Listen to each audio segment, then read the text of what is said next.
Welcome to Sonara's Deep Dive. Have you ever felt like you're just drowning in information, completely overwhelmed, but still, searching for some kind of real shortcut to deep understanding? Oh, definitely. Or maybe you've bumped into bits and pieces of ancient wisdom, but they seem to contradict each other, leaving you more confused than anything else. Exactly. It's like trying to put together a puzzle with pieces from different boxes. Well, today we're actually going to try and find the picture on the box lid, so to speak. We are. We're taking a deep dive into a really fascinating, kind of mysterious little book from 1908. It's called the Kybalion. Right, with that subtitle, A Study of the Hermetic Philosophy of Ancient Egypt and Greece. Sounds pretty grand. It does, but what's really interesting is how it's presented. The authors, who just call themselves three initiates. Anonymously. Right. They dedicated it to this legendary figure, Hermes Trismegistus, but they're very clear they aren't pushing a new philosophy. Okay, so what is it then? They call it a master key. The idea isn't to build a whole new temple of knowledge, but to give you the key to unlock the inner doors of the temple of mystery you might already be exploring. I really like that. It's about empowerment, not replacement. It means the value is in you using the key. Precisely. So our mission today, really, is to unpack the core ideas from this Hermetic philosophy. We want to pull out those vital nuggets, those insights. Actionable stuff. Exactly. And explore how these ancient principles might offer a pretty profound perspective on our world, our own minds, and, our personal journeys. Because as the Kybalion itself says, the lips of wisdom are closed, except to the ears of understanding. A beautiful quote. So let's try and open our ears today. Let's do it. Where do we even start? To get this master key, we probably need to understand where it came from, right? Hermes Trismegistus. Absolutely. We have to go back to the source, or at least the figure credited as the source. Hermes Trismegistus. He's revered as the master of masters. Wow. And the Egyptians had some pretty impressive titles for him, too. They did. The Great. And the scribe of the gods. Gives you a sense of the reverence. And we're talking seriously ancient here, aren't we? Like, way back. Oh, incredibly far back. Historically, he's placed in the earliest days of Egypt's oldest dynasties. We're talking potentially predating Moses. Right. And some Jewish traditions even suggest he was a contemporary of Abraham, maybe even his instructor. That's mind-bending. It really frames the depth and potential origin of these ideas. So what was he teaching that had such lasting impact? Well, he's credited with being the father of occult wisdom itself, the founder of astrology, the discoverer of alchemy, the foundational stuff. So not just one school of thought, but the very roots of many mystical traditions. That's the claim. It said that nearly all fundamental esoteric teachings, even ones from ancient India, trace back to Hermes in some way. You had learned people traveling vast distances, supposedly, just to sit at his feet. And they found something unique in his teachings. They found that master key we mentioned. It apparently reconciled their different viewpoints, allowed them to see the underlying connections, and establish what they called the secret doctrine. It's fascinating to think that even with centuries of potential drift, there's still this underlying similarity in so many different occult paths today. It suggests a common origin. It really does. If you study comparative religions, you can often see the threads of Hermetic thought woven through so many different faiths and philosophies, ancient and modern. It acts like a decoder ring sometimes. So this universal respect led to him being deified. Yes, the Egyptians knew him as Thoth, their god of wisdom. The Greeks identified him with their Hermes, also the god of wisdom. And Trismegistus, what does that mean? It means thrice great, just Yeah. emphasizing his supreme status. Master of masters, greatest of the great. Okay, so that brings us to the word hermetic itself. When we say something's hermetically sealed, we mean totally secret, airtight. That comes directly from this tradition, doesn't it? It absolutely does. It reflects the strict policy of secrecy his followers maintained for centuries. These teachings weren't just broadcast openly. Which begs the question, why? Why keep such profound knowledge so closely guarded, passing it only from lip to ear, initiate to hierophant? Well, it wasn't just about being exclusive. There was a practical, almost protective element. They operated under an old maxim. You hear echoes of it in Christian scriptures, but it's older. Milk for babes, meat for strong men. Meaning you don't give deep truths to those who aren't ready or might misuse them. Exactly. They avoided casting pearls before swine, as the saying goes, partly to protect the teachings from misunderstanding or corruption, and partly to protect the students, perhaps. And probably to protect themselves, especially later on. Think about the Middle Ages, with powerful theologians quick to stamp out anything considered heresy. Precisely. So when they did write things down, the teachings were often veiled. They used the language of alchemy, of astrology, symbols that only someone with the key could decipher properly. It was a form of coded communication. A survival strategy, almost. In many ways, yes.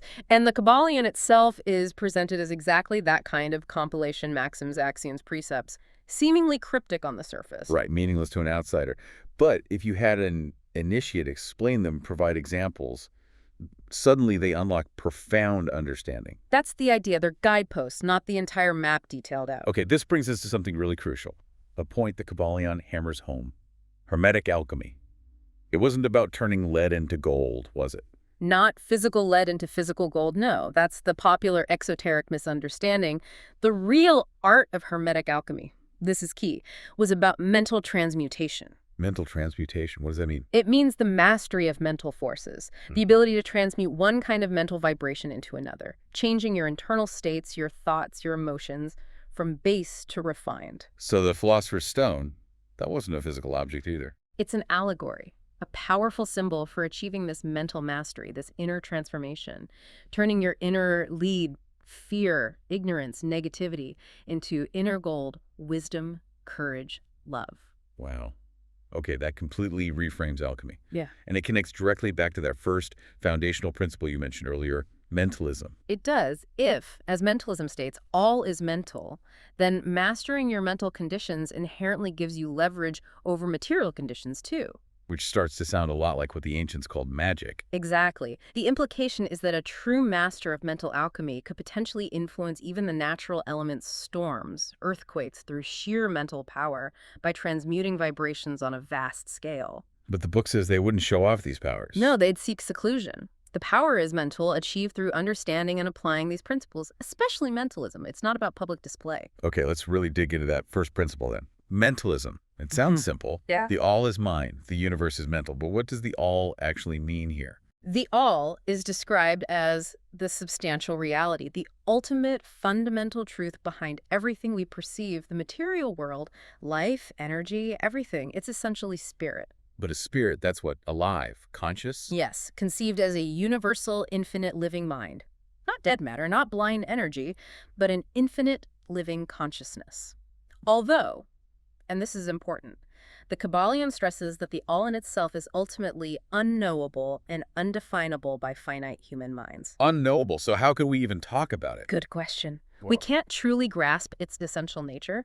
The book dismisses attempts by theology or metaphysics to pin human-like qualities onto the all as childish efforts, like trying to describe the sun by looking at a single candle flame. So there's a difference between, say, religion's intuitive feeling of connection and theology's attempt to define the indefinable. Exactly. And between philosophy, which deals with the knowable aspects of reality, and metaphysics, which often ventures into speculation about the ultimate unknowable nature of the all, the Kybalion draws those distinctions. But even if it's unknowable in itself, our reason forces us to accept some things about it, right?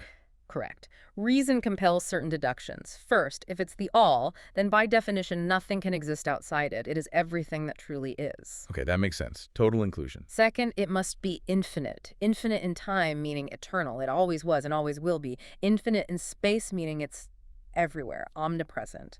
And infinite in power, meaning absolute, omnipotent. Because if there were limits in time, space, or power, something else would have to exist to set those limits, which contradicts it being the all. Precisely. And third, it must be immutable, unchanging in its real nature. There's nothing outside it to cause change, nothing it could change into, nothing it could have changed from. It simply is. Okay, infinite, eternal, immutable. But wait. That creates a huge paradox, doesn't it? If the all is unchanging, how can we exist? How can the universe, which is clearly full of change, movement, birth, and death, even be real within this immutable all? Ah, you've hit the nail on the head. That's the central puzzle that leads directly to the explanation of the mental universe. If the all can't create something separate from itself without violating its own nature, how does the universe come about? Yeah, how? The answer, according to Hermetic philosophy, is that the universe is a mental creation of the all. It exists entirely within the mind of the all. like a thought Yeah. or a dream. Kind of. It's not the all itself, but it's not nothing either. It's a creation held in consciousness. Think about how we live and move and have our being within this infinite mind. It explains so much, like psychic phenomena that science struggles with. So how does an infinite mind think a universe into existence? It doesn't have like cosmic clay to mold. That's where the next principle comes in handy, correspondence. As Yeah. above, so below. The Kybalion suggests we look at how we create mentally. Okay, like an author inventing a whole world in their head, or an artist visualizing a painting before touching the canvas. Exactly. You create complex mental images, entire scenarios using only your mind. You don't use external materials. You don't divide or reproduce yourself. You just think it. The all creates universes in a similar way mentally. So the process is similar mental creation, but the scale is infinitely different. Our finite minds create finite mental worlds. The all's infinite mind creates infinite universes. Precisely. The similarity is in kind, but infinitely different in degree. And this creative act, interestingly, is also said to involve the principle of gender. Gender. But not physical sex, right? You mentioned that before. Correct. It's about the universal principles of masculine and feminine energy. The masculine principle of the all is seen as projecting the initial will, the spark, the directing impulse. And the feminine principle. The feminine principle, sometimes called nature, is the part that receives the will and does the actual work of evolution, of manifesting, nurturing, and bringing things into form. It's like the ancient idea of the fatherhood of God, motherhood of nature. Can we see that in our own minds? The Kybalion suggests we can. Your conscious I, the part that observes and wills, that's like the masculine principle. Your me, the subconscious, the mental space where ideas gestate and emotions form, that's the feminine principle, the mental womb. Okay, I can sort of see that. My I decides to think about something, and the thoughts and images appear in my me. Exactly. Now scale that up infinitely and realize our Earth. In this cosmic mental picture, it's described as a mere grain of dust. Humbly. Incredibly. Millions upon millions of worlds, countless universes, all unfolding within the all's infinite mind. And the teachings suggest there are planes of life and beings far, far beyond us. Beings who were once like us, and maybe we're heading towards where they are now. That's the implication. Evolution over vast stretches of time, across different planes of existence, which also reframes death completely. How so? Death isn't seen as an end. It's described more like a birth to a new life, a transition, a moving on to higher planes in this continuous journey of evolution within the all. We don't just vanish. That's actually incredibly comforting. The idea that we're all held securely within this infinite mind, that there's ultimately nothing to fear because we're part of this vast living consciousness. It is. Within the father-mother mind, mortal children are at home, as the text beautifully puts it, a profound sense of security. Okay, here's the rub again. If it's all mind, all sort of cosmic dream in the mind of the all, why does it feel so incredibly real? Why does stubbing my toe hurt?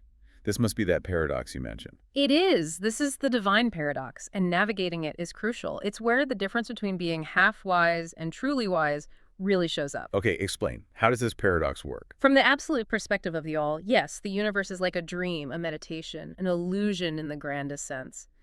But for us, living inside that dream. For us finite beings experiencing it, the universe must be treated as real. It is our reality. The paradox is holding both truths. It's illusory to the infinite, but real to the finite. And the danger is getting stuck on only one side of that. Exactly. The half-wise grasp the illusion part and think they can just ignore physical laws or consequences. The Kybalion warns these are vain and presumptuous fools who will inevitably crash against reality because they forget that while it's a dream to God, it's the only waking reality we have right now. Like trying to walk through a wall just because you intellectually understand it's mostly empty space and vibrating energy? Bad idea. Very bad idea. The truly wise, however, understand the mental nature of the universe, but they still respect its laws and operate within them pragmatically. They use the rules of the game to their advantage. They use law against laws, the higher against the lower. Precisely. They use the art of alchemy, mental transmutation, to change undesirable conditions into desirable ones. They triumph within the system, not by foolishly denying it. It's that balance. Keep your mind ever on the star, but let your eyes watch over your footsteps. So this helps distinguish absolute truth from relative truth. Yes. Absolute truth is things as the mind of God knows them. The universe as illusory from that ultimate viewpoint. Relative truth is Things as the highest reason of man understands them. The universe as very real and tangible to our senses and experience. Both are true, depending on the level of perspective. So even though science tells us matter is just vibrating energy, It still feels solid. You have to interact with it on its own plane.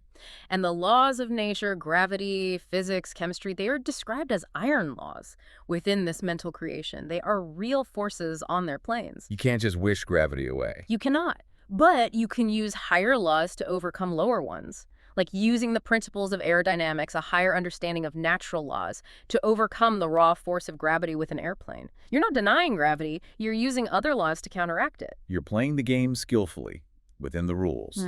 And the all is the ultimate law. Correct. You can't escape law itself. It's fascinating, too, how the book notes modern science, even back in 1908, was sort of echoing these ideas, like Herbert Spencer talking about an infinite and eternal energy. Right. But the Hermetic edition is crucial. That energy isn't just blind force. It's the mind of the all. That's the key difference. The Kybalion suggests science was, and maybe still is, groping towards that realization. So the practical takeaway from the paradox is huge. Realizing the universe is huge. Mental means recognizing mental power as the ultimate force. Yes. But mastery comes from using higher mental forces against lower ones, from transmutation, not from pretending the lower ones don't exist. That's the weapon of the master. Okay, so mentalism is the bedrock. The divine paradox helps us navigate it. Now, what about the other 6 principles? You said there were 7 total, forming a magic key. That's right. These 7 principles work together, they're interconnected, and they apply on all planes, physical, mental, spiritual. They are. 1. Mentalism, which we've covered. 2. Correspondence. 3. Vibration. 4. Polarity. 5. Rhythm. 6. Cause and effect. And 7. Gender. Understanding these is like getting the operating manual for reality. Let's dive into correspondence then. As above, so below. As below, so above. We touched on it with creation, but how else does it work? It's presented as this amazing tool for understanding the unknown by studying the known. It implies a fundamental harmony and connection between all levels of reality. So patterns repeat. What happens on a small scale reflects what happens on a large scale, and vice versa. Exactly. Like how a biologist studies a single cell to understand the whole organism, or an astronomer studies nearby stars to understand distant galaxies. The Hermetist studies the monad, the simplest unit, to understand the archangel, the highest complexity. It allows you to reason across different planes of existence. You mentioned those planes earlier: physical, mental, spiritual. Right. And remember, these aren't like floors in a building. They're more like degrees on a scale, a spectrum of vibration. Vibration being the key, like a 4th dimension. That's a good way to think of it. A plane is essentially a level defined by its average rate of vibration. Higher vibration, higher plane, more refined manifestation of life. And each plane has subplanes. It gets incredibly detailed. So even the physical plane isn't just one thing. It has different vibrational levels. Yes. From dense matter, solids, liquids, gases, up through more subtle forms, then into what they call ethereal substance, and then into different grades of energy, heat, light, electricity, magnetism, and forces science hadn't even named yet. All physical but different vibratory rates. And this vibrational view leads to that idea that even rocks have some kind of life or mind. A very low degree, yes. The text talks about molecules, atoms, even the tiniest particles exhibiting basic forms of attraction and repulsion, loves and hates, mirroring on a simple level the complex interactions we see in higher life. It's a continuum of life and consciousness. Which science is kind of catching up to, but things like quantum entanglement and chemical affinities seeming almost... It does seem that way sometimes. And then as you ascend the scale, through the mental plane, with its own levels like plant mind, animal mind, human mind, you reach the spiritual planes. And that's where we find these higher beings, angels, archangels. Demigods, masters, adepts. Beings described as having powers far beyond our current comprehension. But importantly, even they are still subject to universal law. They're part of the system, albeit at a much higher level. And they can choose to help humanity. The Kybalion suggests so. They can choose to delay their own ultimate absorption into the all to assist those on lower planes, but it also carries that stark warning. About misusing power. Yes. Abusing spiritual power for selfish ends leads to a terrible fate, a fall back down the vibrational scale. The legends of fallen angels aren't just stories, according to this view. They reflect a real cosmic principle of balance and consequence. You have to pay the price eventually, though return is always possible. Wow, okay, that ties into the next principle nicely. Vibration. Nothing rests. Everything moves, everything vibrates. A principle science now fully accepts, doesn't it? From quantum particles buzzing constantly to galaxies spinning through space, everything is in motion. And the Hermetic insight, thousands of years ago, was that the differences between things matter, energy, mind, spirit, are purely down to their different rates of vibration. Exactly. Even spirit, the all, is vibrating just at an infinitely high rate, so fast it appears perfectly still, like a wheel spinning so quickly it looks motionless. And that spinning wheel analogy in the book is so effective for illustrating this. It really is. As you imagine the wheel spinning faster and faster, first you hear it low sounds, then musical notes, then the sound vanishes because it's vibrating too fast for our ears. Right. Then you start to feel heat. Then you see light, first red, then orange, yellow, green, blue, violet. Then the light disappears into invisible rays, ultraviolet, X-rays, and so on. Then the text suggests you'd get electricity, magnetism, and eventually the very substance of the wheel would break down, disintegrate into atoms, then ether. And ultimately, if the vibration went high enough, back into the all, into spirit.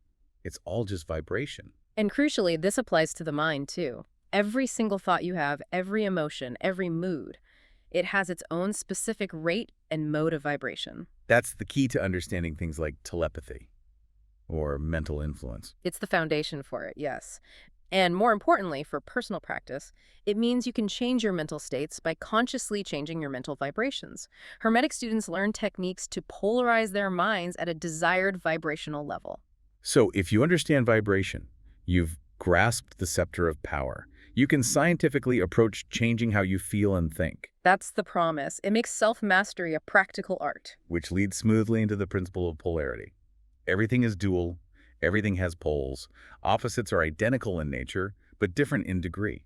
This one really helps dissolve apparent contradictions. It says things we think of as opposites, hot, cold, light, dark, good, bad, love, hate, aren't actually separate things. They're just two ends of the same stick. Exactly. They're the two poles of the same thing, differing only in degree and vibration. There's no absolute point where hot stops and cold begins on a thermometer. It's a continuum. Same for love and hate. They exist on the same spectrum of feeling. So what's the practical application of knowing that? This is the absolute core of practical mental transmutation. If opposites are the same, just differing by degree, you can change one into the other by mentally sliding along the scale. You mean if I'm feeling fear, I don't try to destroy the fear, but instead focus on cultivating the opposite pole, courage, on the same scale? Precisely. You change your polarity. You shift your vibration along that specific spectrum. You don't annihilate hate. You transmute it into love by changing your mental focus and vibration. It's an incredibly powerful technique for emotional regulation. And the positive pole tends to be dominant. Yes, the higher vibration, the positive pole, like love, courage, light, naturally tends to have more influence over the negative pole, hate, fear, darkness. Nature itself leans towards the positive. This also explains mental induction. Like influencing someone else's mood. Yes. By raising your own vibration to a positive state, like courage, you can sometimes induce a similar vibration in someone nearby who is feeling fear, helping them shift their own polarity. It's a transfer of vibration. Like tuning forks resonating. A very good analogy. Yep. It's the principle behind many forms of mental healing or influence. Okay, next up is rhythm. Everything flows out and in. Everything has its tides. The pendulum swing manifests in everything. This describes that universal ebb and flow we see everywhere. Creation and destruction of worlds, rise and fall of empires, the seasons, our own life cycles, and definitely our moods and mental states. Yeah, we all feel that pendulum swing, don't we? Highs followed by lows, enthusiasm by apathy. Can we do anything about it? According to the Hermetists, yes. They teach a law of neutralization. It's not about stopping the pendulum, you can't, but about avoiding being swept away by its negative swing. By consciously raising your awareness to a higher plane, to your core self, your ego, you mentally rise above the swing. You allow the pendulum to swing back on the lower unconscious plane, but you refuse to let it drag your conscious awareness down with it. So you polarize yourself at the positive pole, say, joy or courage, and use your will to stay there, mentally firm, while the rhythmic undertow happens beneath your conscious focus. Exactly. You deny its power over your conscious state. Masters do this intentionally. Many self-possessed people do it somewhat unconsciously. It creates mental stability, poise. You're not just reacting to every mood swing. And rhythm also includes compensation. The measure of the swing to the right is the measure of the swing to the left. Yes. The intensity of the swing in one direction determines the intensity of the return swing. You see it in physics, but also mentally. So someone who experiences intense joy is also capable of intense suffering. That's the idea. The capacity for experience is balanced. You can't have one extreme without the potential for the other. The book even hints this balance works across lifetimes, offering a perspective on karma and why we experience pain. And you can't cheat it. Keep your penny and have the bit of cake. Not really. There's always a balance, a price paid for everything gained. But again, the master uses neutralization to avoid the suffering of the negative swing. Even if the potential for it exists, they stay balanced above it. Makes sense. Now, cause and effect. Every cause has its effect. Every effect has its cause. Chance is but a name for law not recognized. This one seems pretty straightforward, but the implications are vast. It means absolutely nothing happens randomly. Everything is connected in an unbroken chain of causality stretching back to the all. So what we call luck or chance is just us not seeing the hidden causes. Exactly. We only see a tiny fragment of the infinite chain. That rock falling on the roof, we see the immediate event, but not the eons of geological processes, weather patterns, and countless other factors that led to that precise moment. Even the tiniest event has an infinite past leading to it and infinite consequences flowing from it. No great, no small, in the mind that causeth all. Beautifully put. Everything matters. Everything is linked. Which leads to that classic philosophical debate. Free will versus determinism. Are we free or are we just puppets of cause and effect? The Kybalion says both views are only half-truths. It proposes a reconciliation. We are both free and bound. How can that be? It depends on your level of consciousness and evolution. The further you are from the source, the all, the more you are bound by lower laws, heredity, environment acting like a pawn. The closer you draw to the source, the more you align with higher laws, the freer you become acting like a player. So the average person is largely driven by external factors and internal impulses they don't understand. Often, yes. Moved by moods, desires, suggestions from others. But the master, by understanding the laws and rising to higher planes of causation. They become causes instead of effects. Exactly. They learn to master their own minds, their environment to some extent. They don't negate the law. They use the law. They use higher laws to overcome lower ones. They serve on the higher planes, aligning with universal will. But by doing so, they rule on the material plane. Like the skilled swimmer using the current instead of being swept away. Perfect analogy. They play the game of life intelligently instead of being mere pieces on the board. Okay, last principle. Gender. Gender is in everything. Masculine and feminine principles manifests on all planes. And again, not just about physical sex. Definitely not. Gender here means the creative principle to beget, to generate, to create. It's about the interplay of active projective, masculine, and receptive formative feminine energies, which they saw operating everywhere. Everywhere. Even in, like, atoms. Fascinatingly, yes. The Kybalion, written in 1908, described atomic structure in a way that aligns surprisingly well with later discoveries. It identified the electron, negative charge, with the feminine principle, the active moving particle that seeks union to create new forms, atoms. And the positive part of the atom is masculine. Yes, the relatively stable center around which the feminine electrons vibrate and from which they emerge. They saw the feminine pole, cathode, as the mother principle, responsible for generating new forms of matter and energy. Ionization, chemical reactions, electricity, magnetism, all seen as manifestations of gender on the energy plane. Wow. The masculine initiates, the feminine creates. That's the dynamic, and this applies just as much, if not more so, on the mental plane. Mental gender. How does that work in our minds? You mentioned the I and the me earlier. Right. This relates to modern psychology's ideas about conscious-subconscious or objective-subjective minds. The Hermetic view sees the conscious I, your sense of self, your will, as the masculine principle. It directs, it focuses, it wills. And the me, the subconscious, the realm of feeling, imagination, memory, that's the feminine principle. Yes, the mental womb. It receives impressions from the senses or from the eye. It gestates ideas. It generates emotions and mental images. The feminine receives and creates. The masculine directs and expresses that creation through will. So ideally, these two principles work together harmoniously within us. Ideally. But the Kybalion suggests most people are heavily polarized in their feminine principle.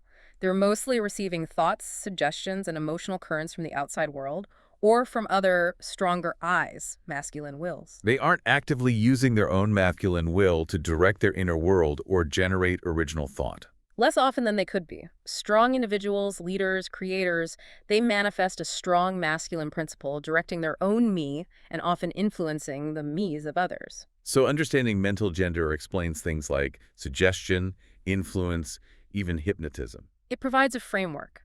The masculine principle, will, of one person projects a seed thought or vibration towards the receptive feminine principle of another. If accepted, that seed takes root and grows in the other person's me. That makes a scary amount of sense. It's a master key to understanding mental influence. It really is. It helps classify and understand a whole range of psychic phenomena. And again, the creation of the universe itself is seen as the ultimate expression of this interplay between the divine masculine will and the divine feminine creative power. Okay, so we have these 7 incredible principles: mentalism, correspondence, vibration, polarity, rhythm, cause and effect, gender. But just knowing them isn't the point, is it? Absolutely not. That brings us back to the Hermetic axioms, especially the one about use. Right. The possession of knowledge, unless accompanied by a manifestation and expression in action, is like the hoarding of precious metals, a vain and foolish thing. Exactly. Knowledge is meant to be used. Violate the law of use, and you suffer because you're fighting natural forces. These principles are tools for living, for transformation. So let's recap some key applications from the axioms. Changing your mood. Change your vibration.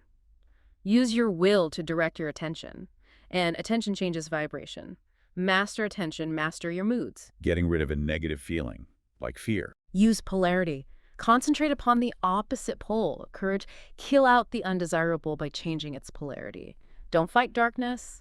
Turn on the light. Dealing with those inevitable downswings of rhythm. Use polarization again. Neutralize the rhythm's effect on your conscious self by identifying with your higher self, your I am, letting the swing happen on a lower plane without disturbing your core poise. And overcoming limitations, escaping being just an effect. Understand cause and effect. Rise to higher planes of causation. Use the higher laws to overcome the lower. Become a cause, a player in the game, not just a pawn.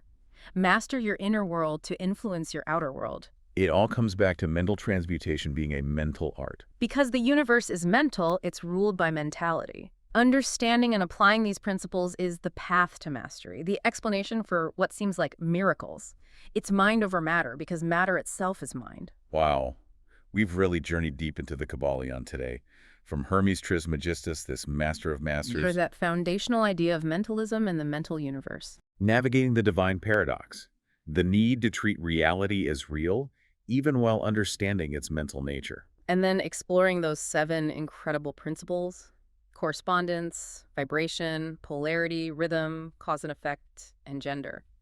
It's a lot to take in, but the key takeaway seems to be that these aren't just philosophical curiosities, they're offered as practical, powerful tools. Tools for understanding the cosmos, yes, but maybe even more importantly, tools for understanding yourself, for transforming your own experience, for cultivating genuine self-mastery. Moving from being passively swung around by moods and circumstances to actively using these principles to become a mover instead of a pawn. Exactly. It's about taking conscious control of your inner world. So as we wrap up, here's a final thought, something provocative from the Kybalion for you to reflect on. It speaks about the far distant future after countless ages when the all eventually draws all of creation back into itself. And it says, the spirit of each soul is not annihilated, but is infinitely expanded. The created and the creator are merged. Merged, not destroyed, infinitely expanded. So what does that really mean for you right now? To consider yourself a part of this infinite living mind, involved in this unimaginably vast journey, with infinite possibilities unfolding, ultimately heading towards, at one with the all. How might understanding these principles, mentalism, vibration, polarity, rhythm, all of them, how might they illuminate the path you're on right now? How could they help guide your journey today? It's a profound question to sit with. As the book advises, read the message of the Kybalion and follow the example of the wise, avoiding the mistake of the half-wise who perish by reason of their folly. Food for thought, definitely. Apply the wisdom, don't just hoard it. Thanks for tuning into Sonara's Deep Dive. Don't forget to subscribe so you won't miss any of our future episodes. I bring you fresh content every week. Thanks for listening.